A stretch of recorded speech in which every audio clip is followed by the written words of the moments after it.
आज आपण ज्या विषयावर बोलणार आहोत तो विषय म्हणजे फॅटी लिव्हर डिसीज. तर फॅटी लिव्हर डिसीज म्हणजे काय?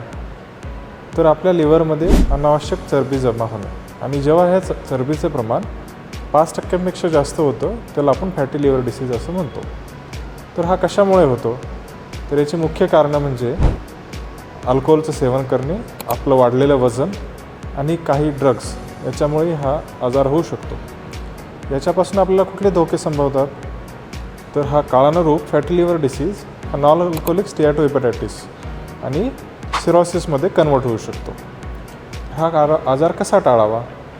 तर आपण दारूचं सेवन करणं टाळलं पाहिजे, आपलं वाढलेलं वजन नियंत्रणात आणलं पाहिजे आणि रोज अर्धा तास व्यायाम केला पाहिजे, जंक फूडचं सेवन टाळलं पाहिजे आणि आपण काही ड्रग्ज घेत असाल ज्यामुळे फॅटी लिव्हर आजार होऊ शकतो तर ते डॉक्टरांच्या सल्ल्यानुसार बंद केले पाहिजे. मी डॉक्टर अक्षय कुलकर्णी, मेडिकवर हॉस्पिटल छत्रपती संभाजीनगर येथे कन्सल्टंट मेडिकल गॅस्ट्रोएंटरोलॉजिस्ट म्हणून कार्यरत आहे.